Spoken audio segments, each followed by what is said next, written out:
All right. Hello, everyone. Thank you so much for joining us this evening. I'm sure we'll have a few more people joining us. Mine's on. As a few minutes get started. So we don't want to wait too long, though, and just kind of get started. So today, Thursday, May 14th, we have Don Wollard with us this evening. I guess I should turn on my video and say hello. I think some people have already seen me. There's Don. Hey, Don. Thanks for coming. And there's Marlene. Oh, my pleasure. Howdy, howdy. So we're glad to have you all with us this evening, and Don's got some great stuff planned to talk to us about, so we don't want to delay on that too long, but I'll just say welcome. And just as a quick reminder, if you're new to meeting with us, we are REI Live Orlando, and what we are here for is to serve you with education, collaboration opportunities, and we are here to try and help you succeed. So reach out to us if you want to joint venture on any deals with us, or if you're looking for a coach or a mentor. We'd love to talk with you, help you out, work with you in any way. And what's in it for you, hopefully, more so when we're meeting in person, an opportunity to network, but certainly there are ways to meet people even virtually as well. So if you're looking for vendors or, a good title company or somebody to connect with to do deals or learn about something, feel free to reach out to us. We'd love to make connections for you. So hopefully you're here to collaborate with us, do more deals yourself, make more money. And one of our favorite things is scaling up. Once you have a few deals under your belt, start to turn it into a business. So those are the things that we like to focus on that we hope we'll be able to serve you with. And we love our vendor friends. I like to put them up here just so that you guys know some people that we highly recommend. And move us off the screen there for a moment. We got Joseph Siegel, attorney, also his PCS title and his trustee LLC Land Trust Company. We got Fern Burr with Mortgage Professionals of Central Florida, John Bolton with Inspectator. We got Soto Flooring Installation and Repairs, Zano Custom Surface and Restoration Specialist, Roof Max. If you want to try and salvage your roof without having to get a brand new one, check them out. Spectrum Cabinet Company. There are tons of other great vendors out there, and these guys don't have a special relationship with us at this time. These are just some people that we know and like. So, if not these people, if you need any other referrals, just let us know. We'll be happy to help. And without any further ado, we've got Don Wollard here to talk to us about cash and cash flow during and after the COVID pandemic. So I'm just going to let him take this away. So Don, if you want to just share your screen. And I'm all right. Off of mine. Let's do.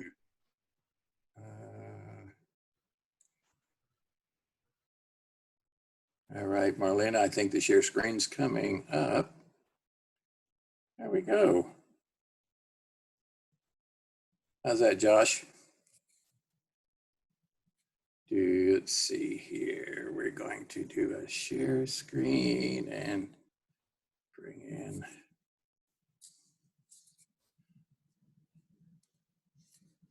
Good. We got it?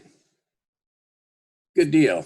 All right. Good evening, everybody. I'm Don, and we're going to try to work through a computer and a share screen operation. And, see if we can't make this work a little bit.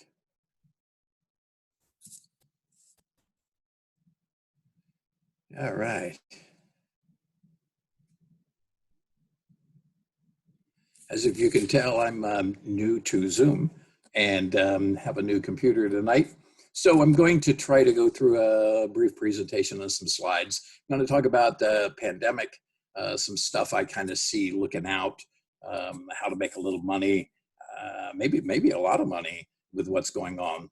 CARES Act is coming up, and that's something you need to know about if you don't. 48 years in the real estate business is all I've ever done. Started at 18, I'm 67. So 48 years is probably about enough. Promised the wife no more than another year and a half or two. She said 50 is enough. I don't know, we'll see. Started young, doing all kinds of different things. This is my 9th recession, by the way. So we're looking for a little excitement.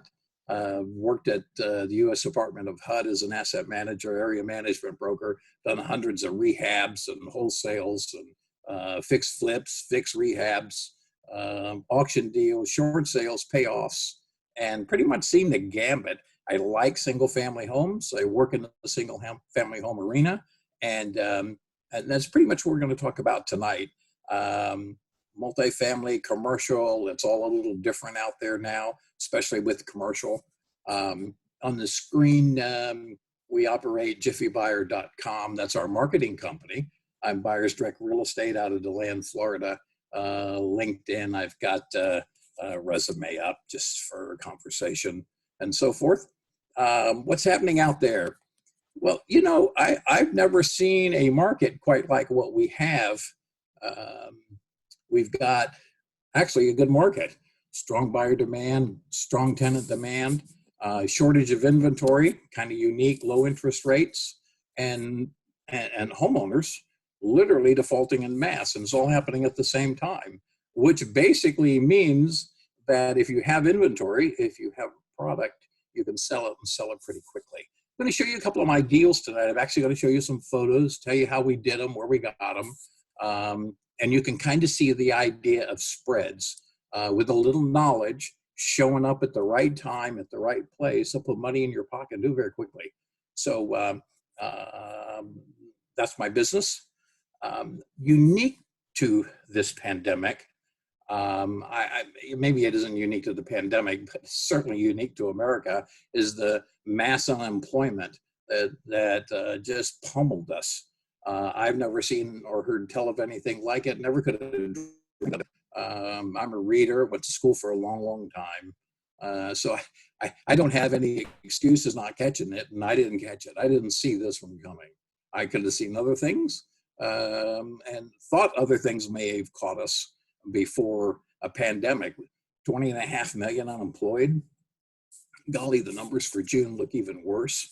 And it's even more bizarre is the amount of homeowners that are now edging 2 months into past due payments. I'm going to talk to you about that in a few minutes, a little bit further. Adam Data, I use this company a lot. You probably heard them, you read them in the news, everybody quotes them. They do database numbers, and they've got a lot of math, a lot of details out there, and they're very reliable. I actually know the people that run this company. They're friends of mine, and how they gather their information. Most of Adam's information is gathered, packaged up, and resold to other vendors. So what they do is they have an algorithm that extracts all kinds of goodies out of the public records, and most of it local. So you can more or less rely on Adam as an authority. Adam is telling us right now that as a result of the corona mess, that we've got 10 counties in Florida that are going to suffer and suffer quite a bit. I don't think any of us are going to know out for a year what that really means. I hope it's not as bad as I think it could be, but the top 5 are right there. Osceola, Lake, Clay, Hernando, Flagler, and I'm sure pretty much that's, if you're listening tonight, you're near one of those counties. And what that means is by suffering, it does mean that a lot of homeowners are likely to go into a forbearance program, even into a foreclosure. And we've already started to see in Central Florida a lot of walkaways, people just packing and leaving just by the jillions. Last week, I spent 2 days myself out on the street, and it was just amazing. The first 3 hours on the street, we jotted down 90 residents. Get that, Josh, 90. All in neighborhoods with, every street where I was, and there was 90 homes in some aspect of distress or default. And even though that's distressing in one sense of the word, ladies and gentlemen, those folks need help. They need somebody to give them a hand, and they pretty much don't want those homes. And that's the subject of tonight. Pre-COVID, the numbers, back to Adam again, kind of look like this. Here's a chart. So you get an idea going back to the Great Recession, that's the top of the chart, all the way up to the far right, which is about now. And you get an idea of what the foreclosure trends were like. I just can't help wondering on the right side what that's going to look like 90, 120 days from now. It's going to start climbing. The government's involved. I'm going to talk to you a little bit about that in a minute. The government's trying to keep those numbers down. And I have to admit, I don't favor government programs in housing, but I have to admit that some of the programs and a portion of the forbearance program that's coming up does look like that it could help a lot of families that need help. So in the next 90 days, let's just take a peek here. In the next 90 days, let's just say that your job is to make some money. And if you've lost your job, you're just getting started, maybe you're in the business already, I always like and I refer folks to getting a real estate license. I do that with my family, I do that with close friends, and I push that idea. And I think it's a good idea and it's a viable idea. Can't see all of the screen, but the law in Florida says the following. If you're involved in any one of the following activities, the law says you need to have a real estate license. And that is, we call it bar sale. Used to teach real estate agents, if you kind of get an idea. We used to use a lot of abbreviations so that we could help people memorize topic matter. Bar sale. So if you're involved in buying, appraising, renting, selling, auctioning, leasing, or exchange, or any part thereof, including the beneficial interest thereof, you need a real estate license in the state of Florida. That's true with most states. And the state, Florida Real Estate Commission, is getting a little bit more picky about activity of non-licensed entities and individuals. So I recommend that. I just think for no other reason, and I'm going to keep pitching that tonight for the purpose of, get some more slides up here, for the purpose of nothing more than you making money. There's another purpose, and the purpose is access to good data. All right, so with your real estate license, you can join, we have a real big club, if you will. It's called the National Association of Realtors. A couple of million members nationwide, very active in Central Florida. And we have local associations that represent different communities. And through these associations, we have access to a lot of data, a lot of key research. So as a realtor, you can get information, you can do research, and you can hunt for really good deals in ways that the public doesn't really have access to. Something kind of interesting, Josh, I was listening to a presentation actually last night, and a guy was pitching a database service, and it was for real estate investors, and he had all the bells and whistles. And watching him, and great pitch, smart guy, was around for a long, long time, and was showing different screens. And the screens that he would put up, he was bragging about how hard they worked to develop these. And I'm like, I know that screen. I know that screen. That's free. I'm a realtor. Oh, look at this screen. Oh, I know that one. I use that one today. So the research is there. I'm not going to push it so much, but you have an A or a B. Real estate agents, realtors have access to really good stuff is the point. Tonight, I'm not really going to belabor the point other than maybe something you think about. Real estate license is relatively inexpensive. It's reasonably quick to get a license. And then all you have to do is hook up with the right agency, the right people, somebody that is doing what you want to do, and take off from there. The real estate license will also give you access to databases. So for those of you that like to wholesale, you like to get in and get out, you like to grab a deal and sell it in a hurry, if you don't have cash investors, there's a source that we have for free as realtors, and I can go find in any neighborhood I want all the cash investors I need. And the cool thing about that is, and I'm sure Josh will agree, once you have your stable of investors, golly, you're going to sell anything you find, and you're going to sell it quick. And most of your cash investors will do what my investors do. They call every single day, what do you got for me today? And these are guys trying to spend money, and they're really active right now. Your real estate license also, if you're wholesaling and you're selling your interest in literally in paper, that falls under the license law in the state of Florida.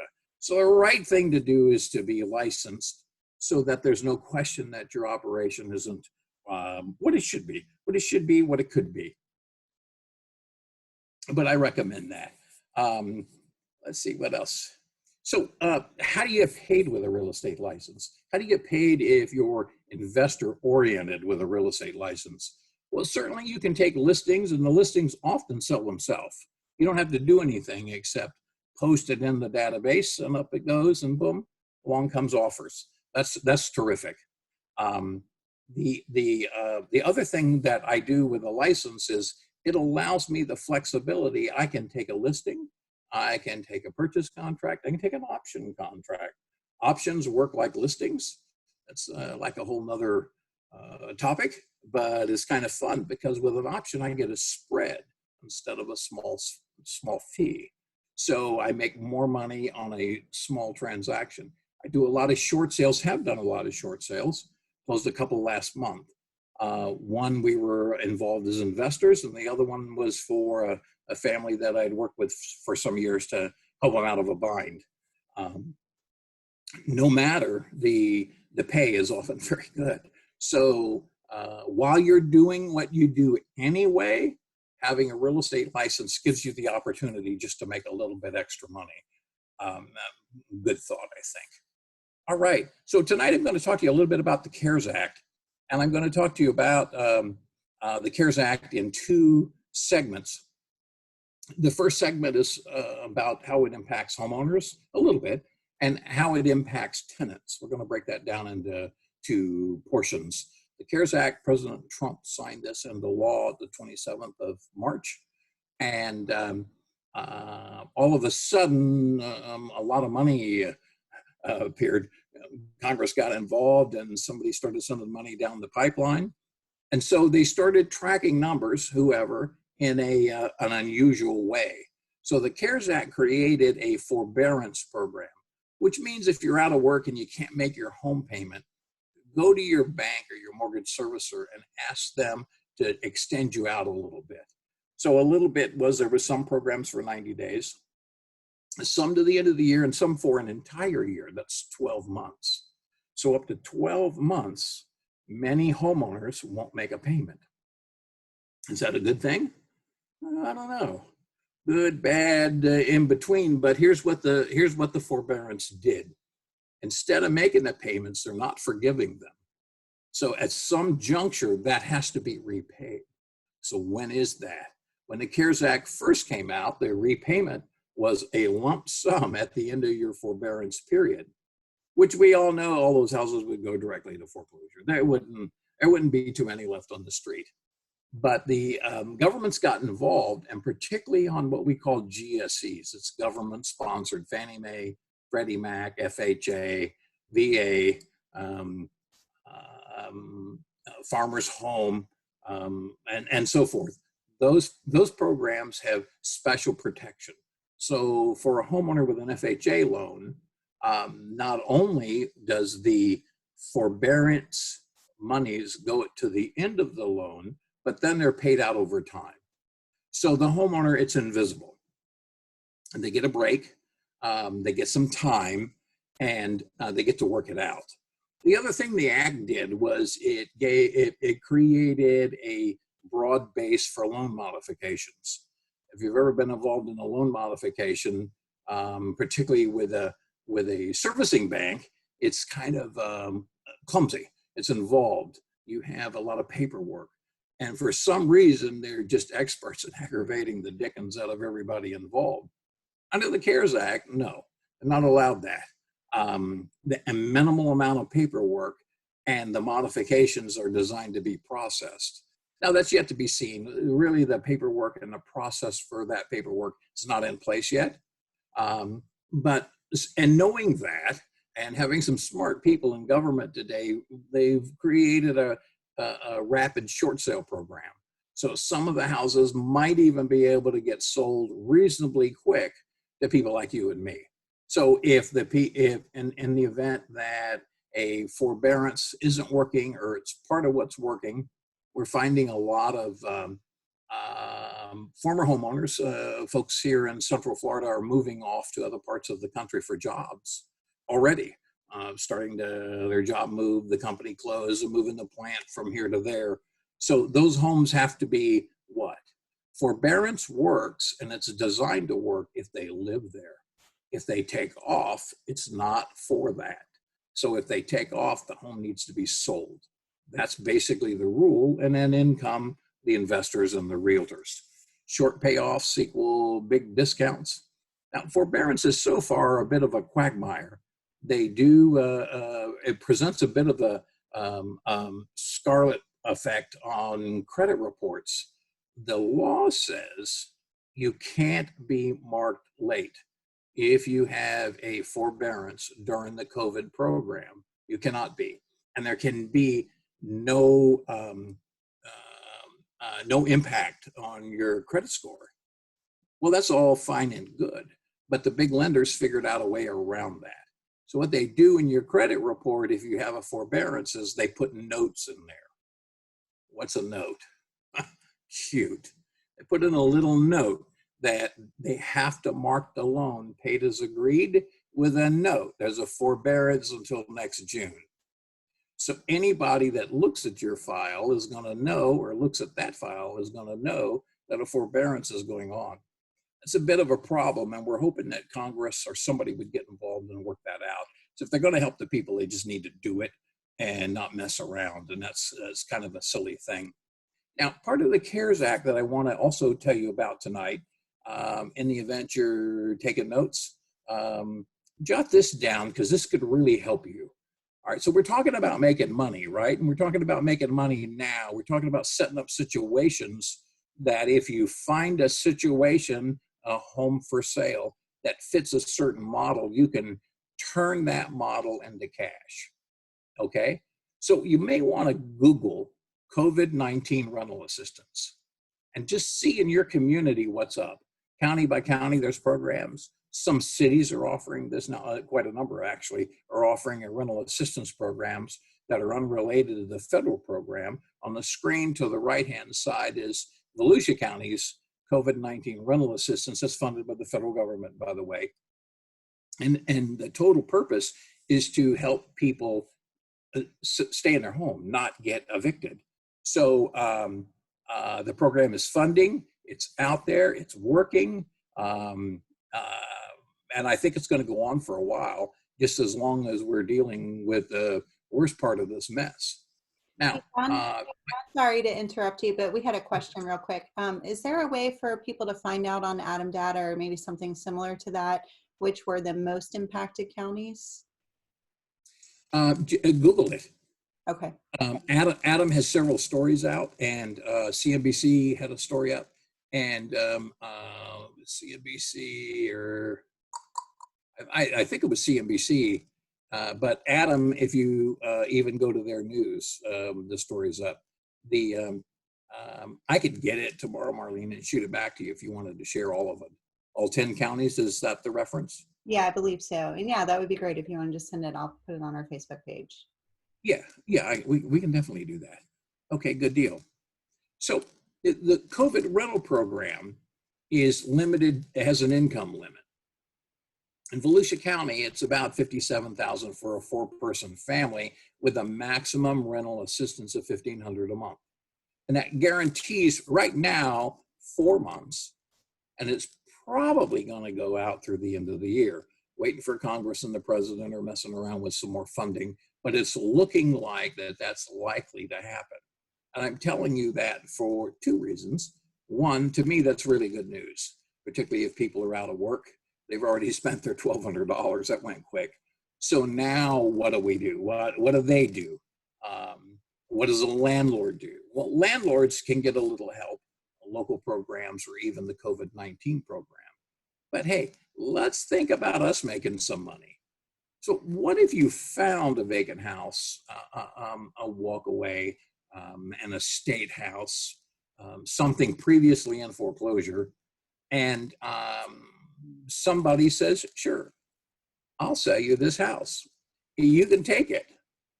So now what do? If you can get a house and you can get a little spread, we like to call it, I can buy it at one price and sell it at a higher price, and I can sell it at a top price if I had a tenant with a guaranteed rent. Oh, this kind of changes things, doesn't it? And just for the purpose of conversation tonight, so the COVID rental program in Volusia County, the main neighborhoods I work, today we're valuing them at around 90 times rent. $1,500 times 90 is going to give me a value of $135,000. Now that may not be a lot of money where you live, but where I live in some neighborhoods, in the neighborhoods that work for me, I can buy less than that. And I can buy less than that routinely on the street, and I can do it every month. I'm going to give you a couple of examples in just a few minutes. But let's say you've got a house and it's in a more upscale neighborhood. So we start off in a blue collar neighborhood. Now we're talking about something in a little upscale neighborhood. You find a larger home. So if the rent on that larger home, the fair market rent is $2,000 a month, and we've got $1,500 coming in from the program, then the tenant is obligated to pay the difference, or $500 a month. And that gets you to the $2,000. $1,500 plus $500 from the tenant. We've got $2,000 in monthly income, and using the same multiplier times 90 gives us a value of about $180,000, something right in that range. So hopefully you have an idea of how this program could benefit you if you like to work those neighborhoods or know a neighborhood where the retail values are similar. And if the retail values are similar and you can buy a little cheaper, I think you should be able to do that now. Investors, well, they're going to be your new friend. They're coming and coming quick. We're already talking about COVID, so I want to talk to you about targeting. Interestingly enough, we're finding that something else happened with the CARES Act. And I'm going to show you that in two parts right now. What happened with the CARES Act was the pre-foreclosures, the pending foreclosures were put on hold. So they just stopped. So the courts are no longer proceeding. They're not proceeding to take these houses away. The houses are sitting, and they might be sitting for a while to come. Now, some of the foreclosures, if they're a non-government loan, Governor DeSantis made some decisions today, and it looks like that those cases will probably resume in late June or July, the foreclosure process. But there's been a break for a few months. Now, it may be that the governor decides to push that out as the time comes. I don't know. But I'll show you in a minute which loans to target, which type of loans to target, because some of these loans are pushed out through the end of the year for sure. And so we make that our number one target. I've changed my marketing. COVID has changed a whole lot of things in the business, and we've altered the type of marketing to just looking for homes that were previously in foreclosure that today are no longer in foreclosure. So I did a search. I used a database and I did a search. And in, I don't know, 5 minutes, I found 49,000 cases, pretty much scattered around the state. And that doesn't include the panhandle, Josh. That's down here in the lower part of the state. It does include Miami, for those of you that are wondering or like to work down south, which is pretty interesting. Then I did another peek, excluding the panhandle again. The United States Post Office has given me a number, and I'm going to presume it's correct. But there was about 300,000 homes currently unoccupied. And that's not seasonal homes. It's somebody took off. Nobody's home, folks. So we took 300,000 and we added 49 to it. I don't know, give or take. But let's just say there's 350,000 homes that potentially are marketing targets for you to get busy and go find something that meets a model that you can grab and wholesale, grab and retail, grab and broker, or short sell, and do it pretty quickly. Let's see what else we got here. Oh, goody. So what I wanted to do, and tonight I'm going to show you a couple of examples. So I don't work, we have a rule, we have a couple of rules, but my team and I, we don't work in drug neighborhoods. I don't care for that. I don't like it. I don't want to be involved in it. We don't work that. I have a couple of neighborhoods that we would consider the lower end of blue collar indeed. And I work those for a reason I'll explain in a minute. And mostly because there's such a large buyer community, cash buyer community in most of those areas, that if we find a home at the right price, it's usually sold in 1, 2, 3, 4 days. And then what I do is if I don't want to keep it, and it's not sold in 1, 2, 3, 4 days to my group, I have a secret. I have a guy. I just call this guy. And he says, okay, Don, I'm going to send you some paperwork and I'll get rid of it. Thanks, Josh. I appreciate all them sales you make for me. Attaboy. Attaboy. One thing about Josh, if you get a house and it's got a really big tree in the front yard, call Josh. Josh, that's a joke. Josh got rid of a house with the biggest tree I ever knew. And didn't that tree like fall down on the house or something happened to it? It's kind of cute. But anyway, either way, if you have a spread, you can work that out. House on the screen, folks, it was about 6 months ago. And actually, this is one of my transactions. I paid $23,000 cash for it. And this was interesting. This was actually, I got a phone call from an attorney. Said, Don, you want another cash house? Sure. What do you got? Well, we got an estate house. The heirs are up north. Poppy passed away, and they got this house. It's all full of crap, and it's old house, and it's run down. It's got a good roof, but it's run down. So do you think you might be interested in that? So I made an offer. They took it. Within, I think, start to finish, we were in and out of the house in 14 days. But very typical. Investors love this kind of property. You can get rid of it quick. You just got to be positioned to find them is the key. You know, we have another, this is a bit of a joke. In the last, let's say 1.5 years, I've probably got, these are junkers. We have a little different name for it, Josh, but these kind of junker houses. We get quite a few. And they usually come from odds and ends things. You can see this house here, half of it fell down. The city made us clean that out because they were going to put a code enforcement fine on us. We had to cut the grass. That's why the grass is all clean and green looking, and then haul all of that crap off. Now, you know, what are we going to do with it? I certainly didn't want it, Josh. That doesn't fit my idea of a good rental. But some guy thought it would be perfect for him. And I had a guy standing with literally with a box of money. You wouldn't believe it, but he was general manager of a NASCAR team. Bought that from me. And the house was kind of near Daytona. But we sold it, and I wasn't in that house. I don't know how long. It wasn't quick. It wasn't long. So a little bit more in the CARES Act. So the lenders were given instruction. And the instruction, of course, came from the act. It's law. And it's really interesting because the law says no exception. In other words, the government up front told them they couldn't cheat like they did in the Great Recession. It was none of that. You had to do and you had to follow the guidelines. So this, I got kind of curious to see what that could really mean. So doing a little research, checking it out, digging into the act a little bit, I started reading the FHA guidelines and what the FHA was saying to their lenders back in March and April. They wanted to see, they call them mortgagee letters. I wanted to see what the chatter was about.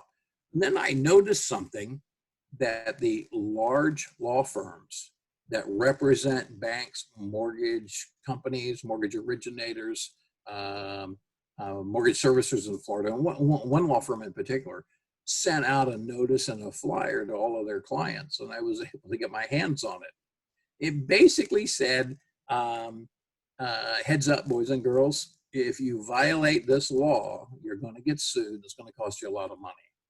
And I found that very unique. And the law firm went into great detail, telling the big players that they needed to behave themselves. I guess that's a good word. And so going on looking into the CARES Act a little bit more, I got fascinated by being a former HUD guy. the communication about the GSEs, or the government-backed, government-insured, or government-direct loans, what this meant and what the impact would be, how they were going to handle that.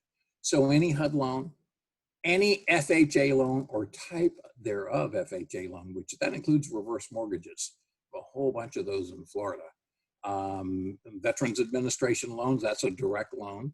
Department of Agriculture loan. In Central Florida, we call those USDA loans. We have a bunch of those.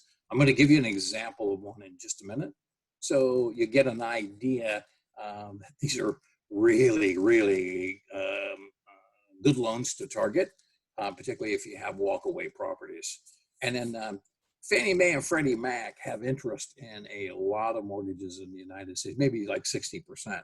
But they're usually, in most of them, behind the scenes. They're kind of hidden. They call those securitized.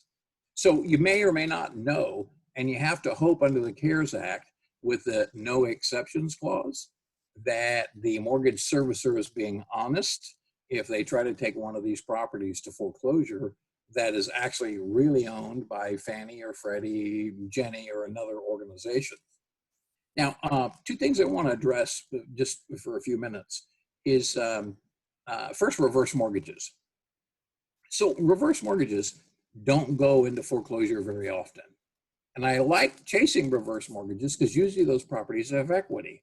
When a reverse mortgage is issued, they don't fund the entire loan.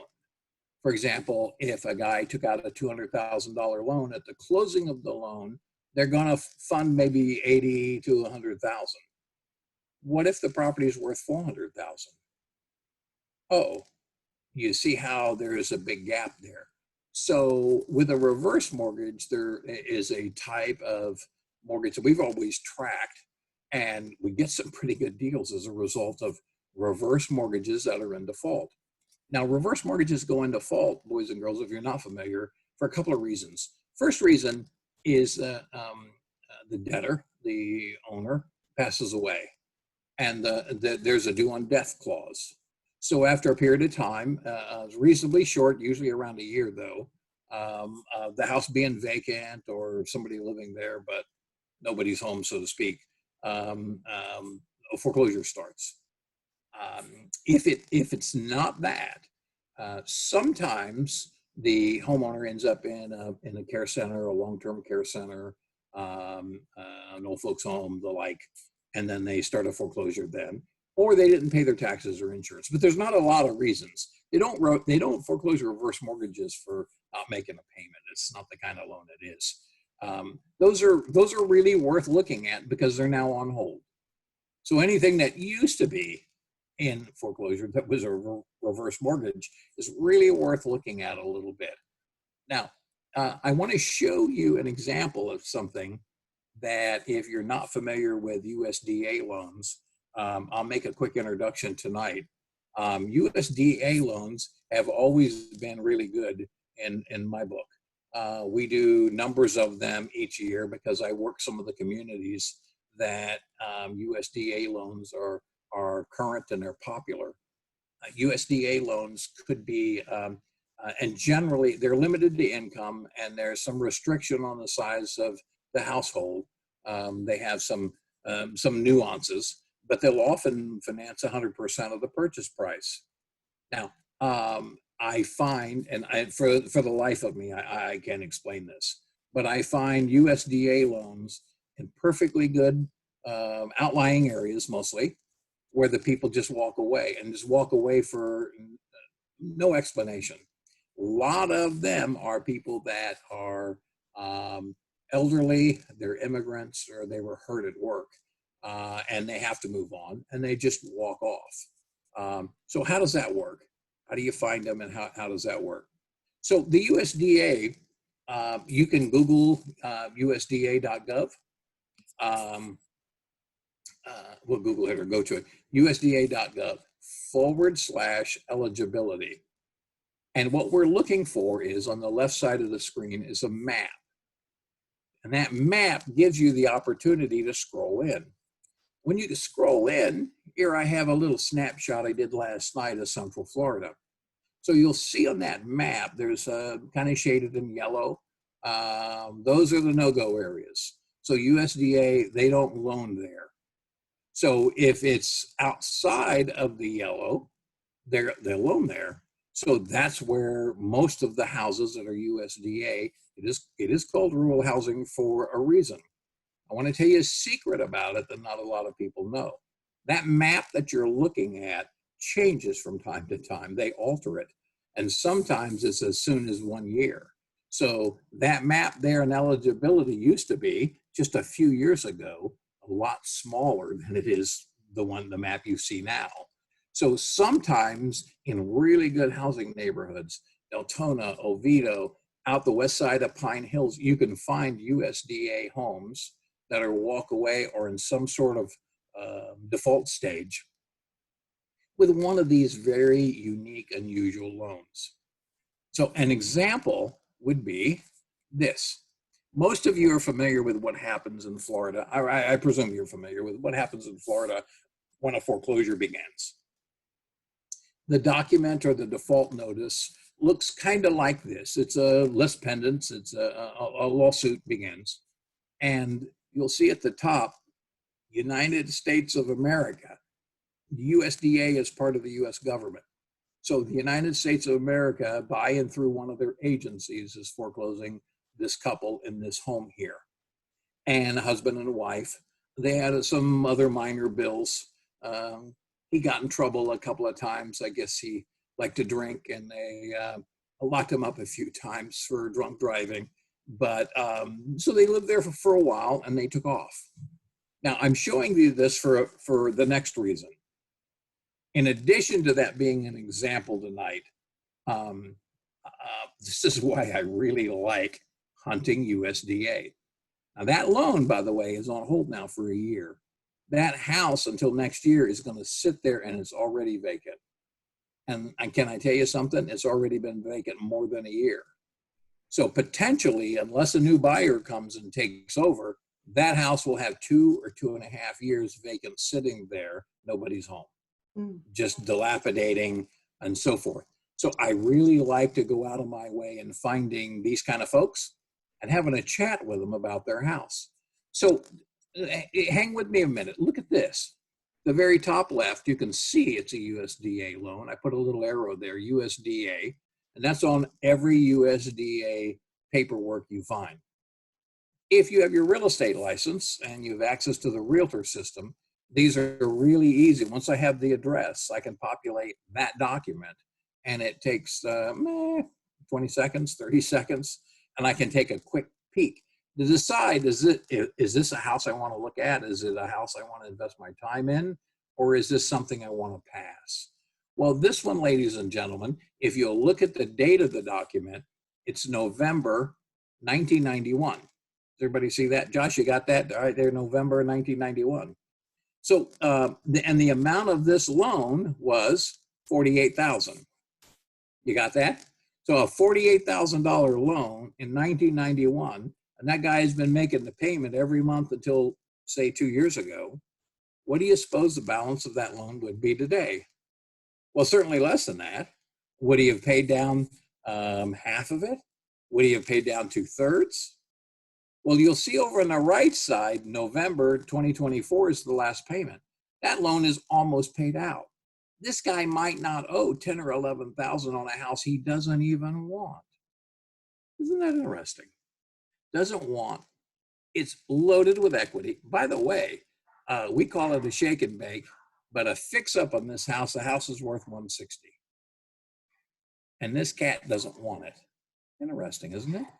So we reach out to folks like this and get a conversation going, because it's just really the thing you want to find. Just recapping for a moment. So under the CARES Act, we can reach out and to find certain type loans in certain type areas that we want to work anyway, areas where I have investors anyway. And if I find the right loan, if I look at enough of them, I get this. I'll tell you something, the day we pulled that particular case in, I think I was writing around, this just happened last week, by the way. I think we got 32 vacants or potential vacants in this particular neighborhood. And this was of Volusia County, and it was out of the USDA district. But there's equity all day long is the point.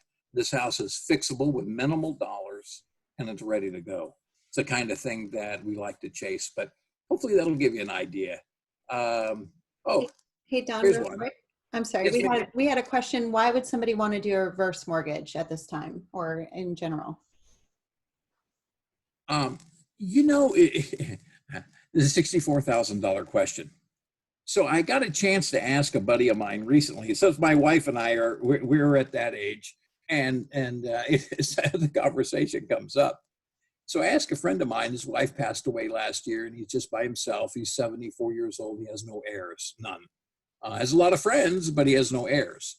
And so he looked into a reverse mortgage, and he says, "I think I'm going to do that." And I'm like, "Why?" That's a really bad juju. It's really bad. The economics don't work. And he said to me, "Well, Don, look, I'm 74 years old. I have a ton of equity in my home. And I decided that if I had a way to spend that equity and just have a really good time, I don't have to move. I don't have to go anywhere. And, when I pass away, I don't know, let the bank have it." He said, "I don't really care who gets it." But he said, "Right now, I get my home and I get a chunk of money."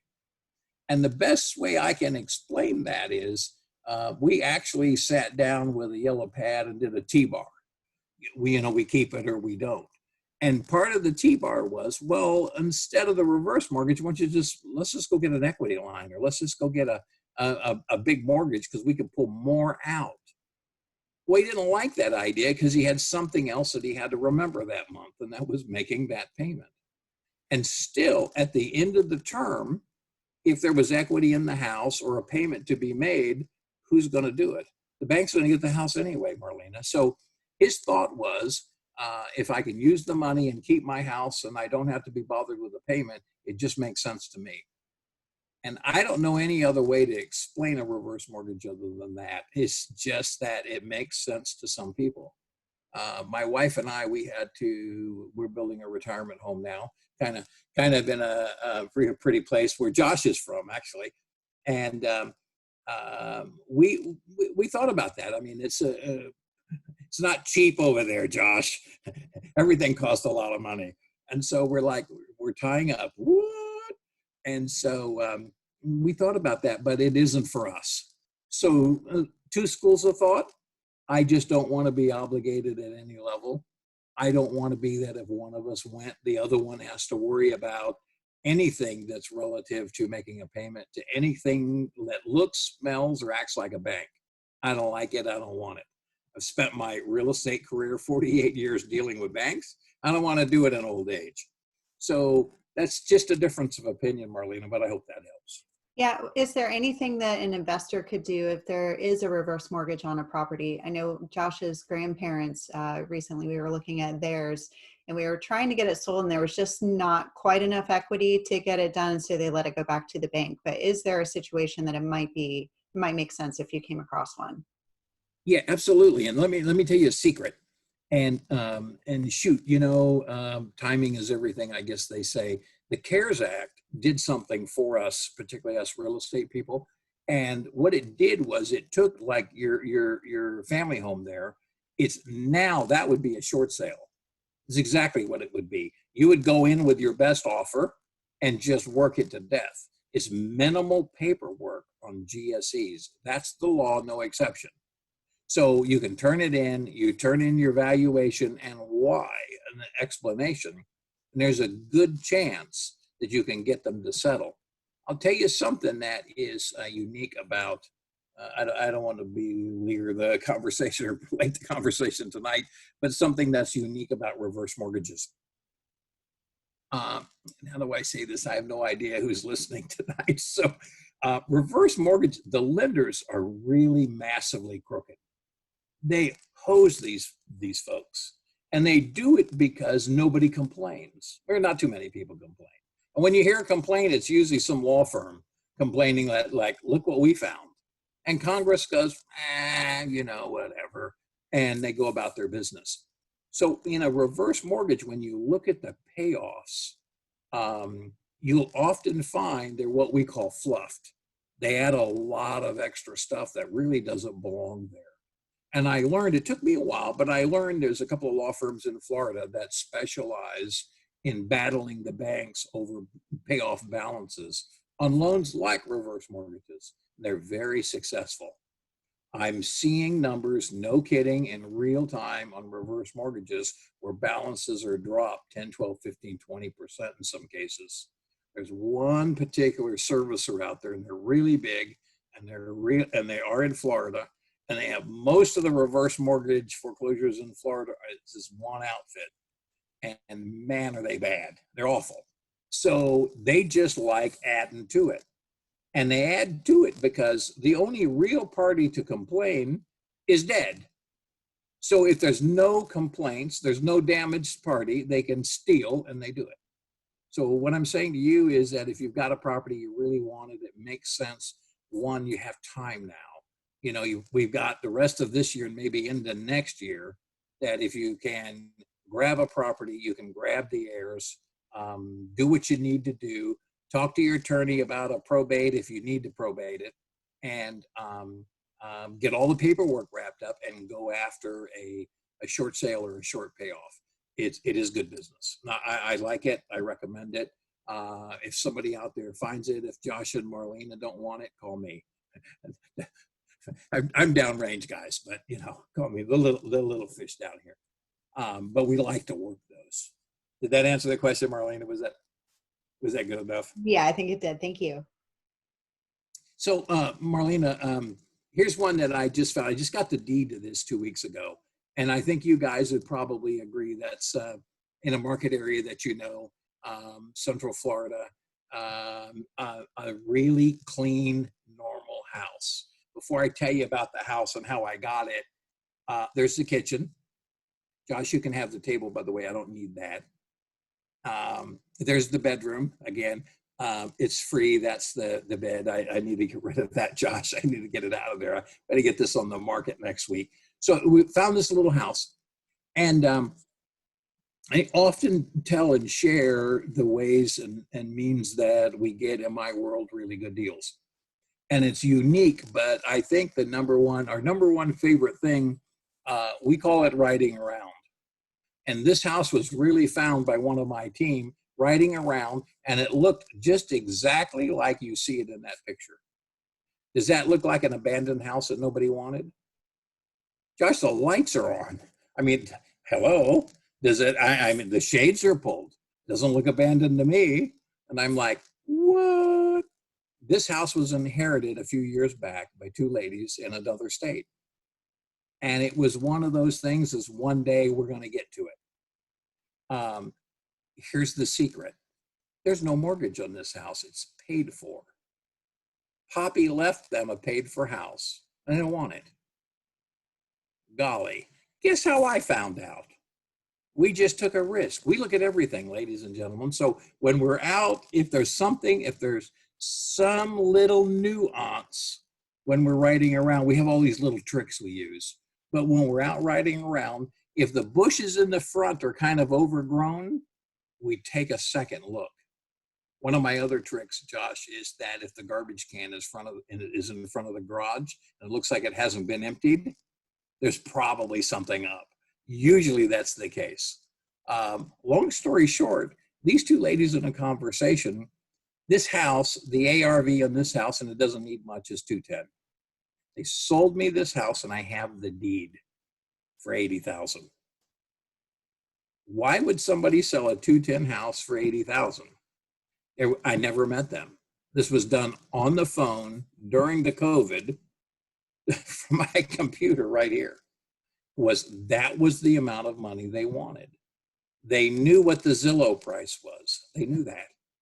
And they knew that if they went to the Zillow price, they had to do something. It was real scary to them. Somebody said, oh, if you sell it, you have to hire a realtor. And it's awful. They're going to call you every 10 minutes. And they had this big story.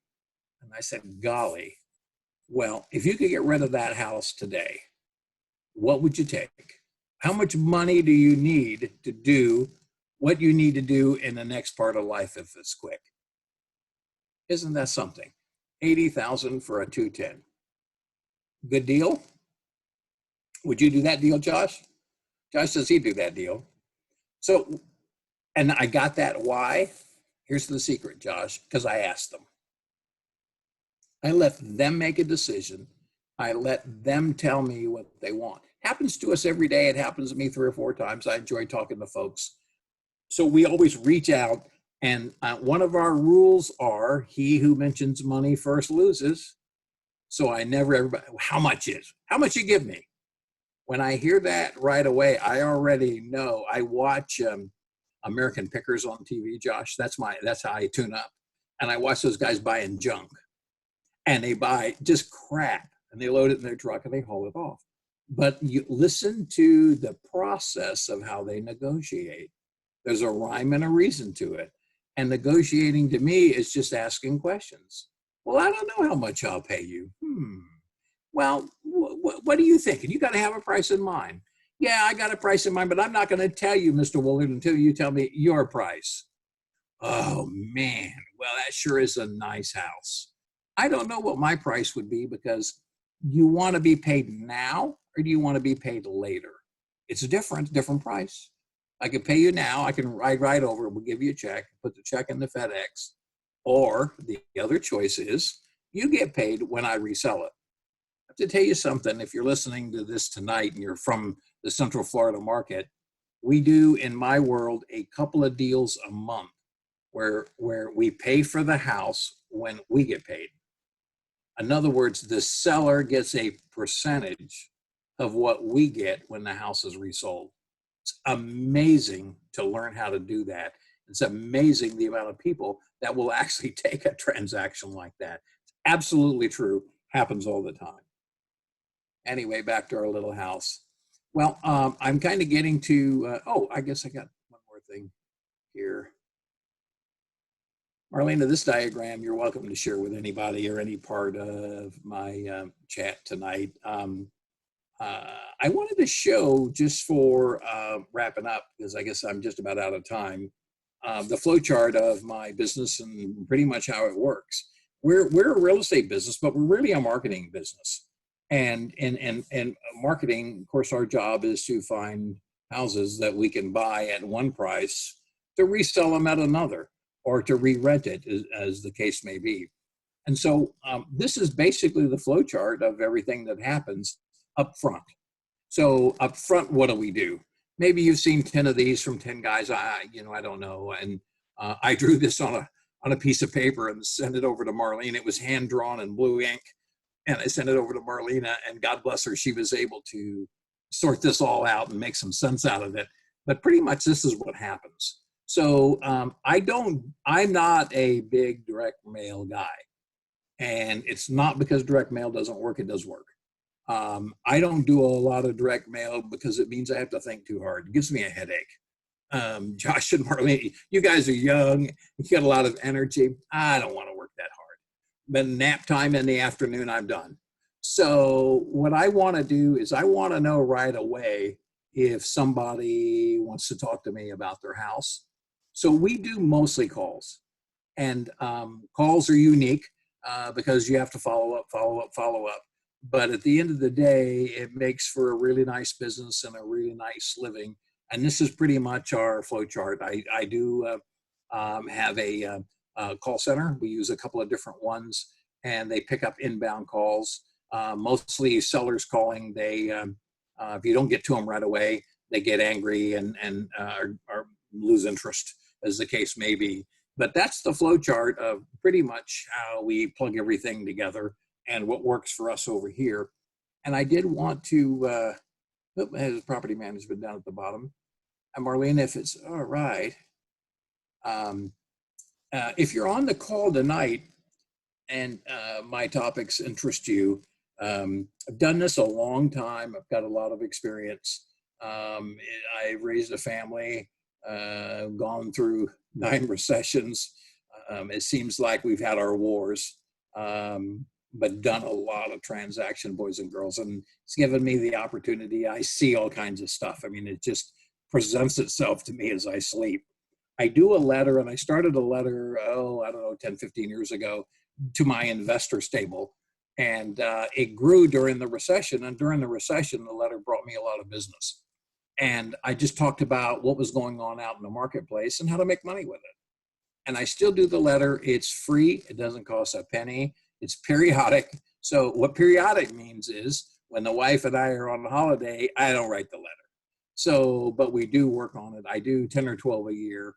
And they're usually very current information. On my May letter, it should be wrapped up this weekend. June is in the works. And I also I'm going to put out a special letter that was intended to a certain group of my investors, just on the COVID-19 matter.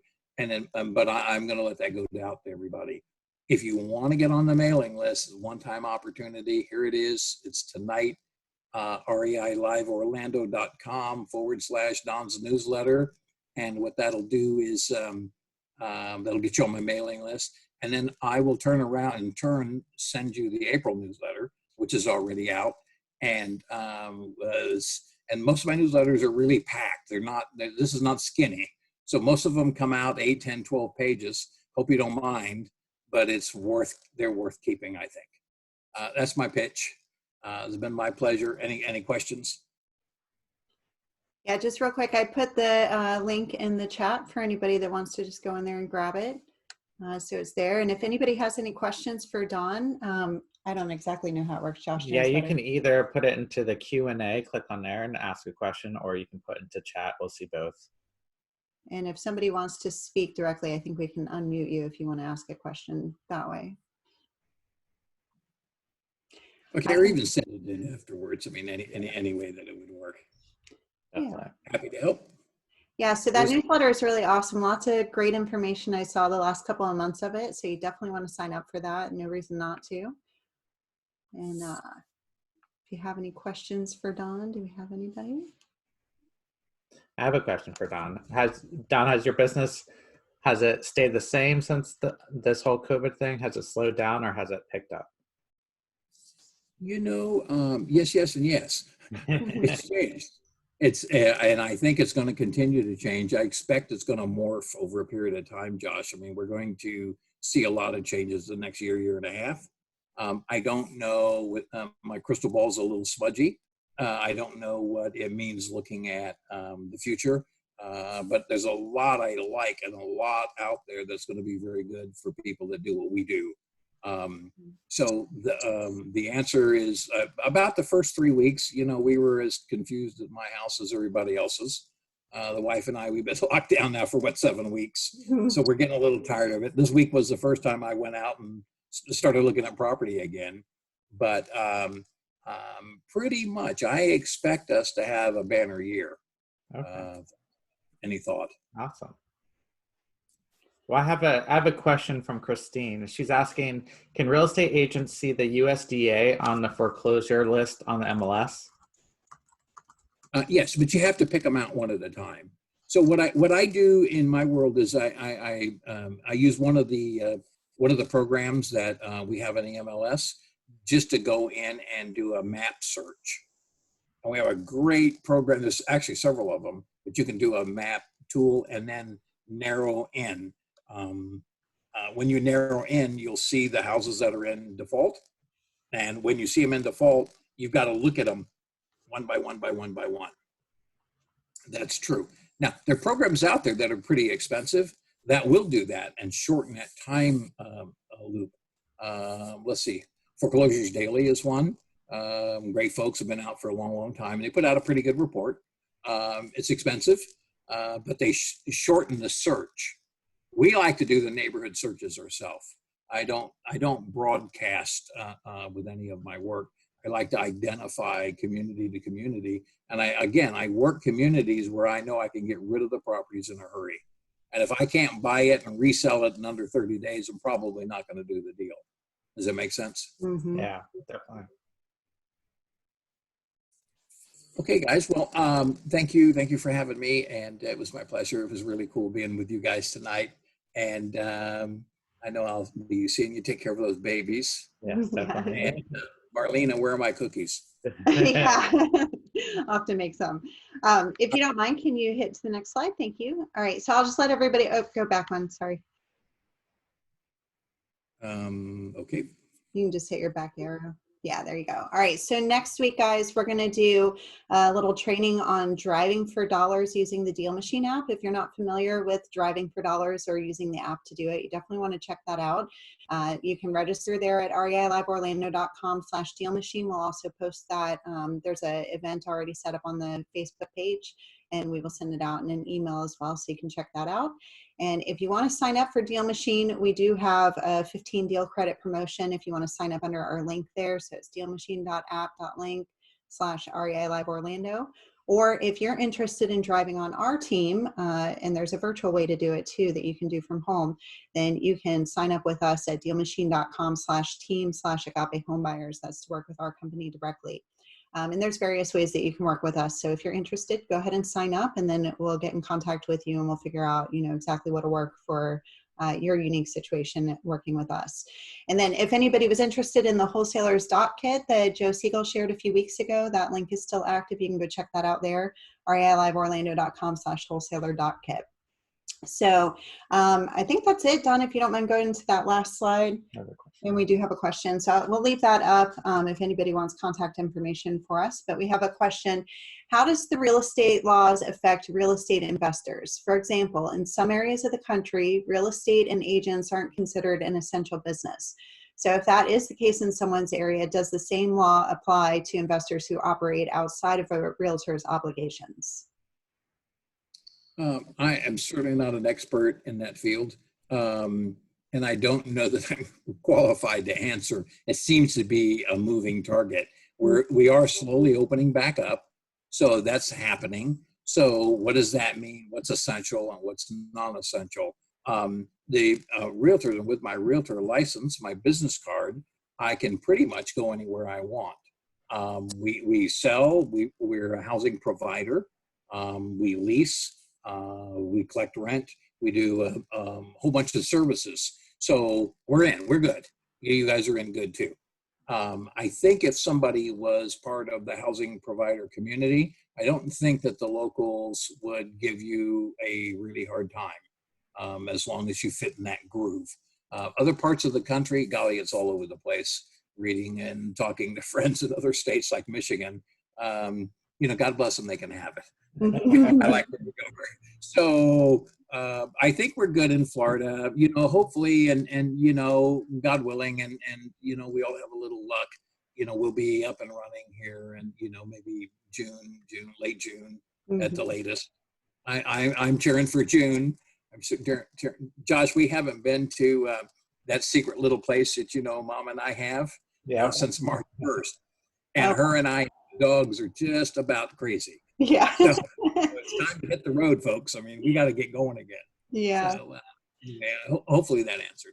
Yeah, and I can give you my 2 cents on that. I mean, people still need to buy and sell houses. Some people, especially right now, are really struggling financially. And if they can't sell the house, that is an essential life sort of thing for a lot of people. So I haven't seen, in the networks that we're part of across the country where anybody's saying that, the government's putting a moratorium on being able to buy or sell a house. So I think it is, as an investor, if you're still in the act of buying and selling directly, there's not much that I've heard of that the government's trying to do to stop that. So I would consider that essential. That's just my 2 cents. Yeah. I'm not an expert either. I'm not an attorney or anything like that, but I just throw that out there. I like it. Thank you, guys. Well, no further questions. Thank you all for coming this evening. We'll look forward to hopefully seeing you next week. Have a wonderful week. And I guess that's it. Thanks so much, Don. I appreciate you taking the time out with us this evening for all the great information. Thanks. Alrighty. That was fun. Awesome. Have a great evening. All right. Bye.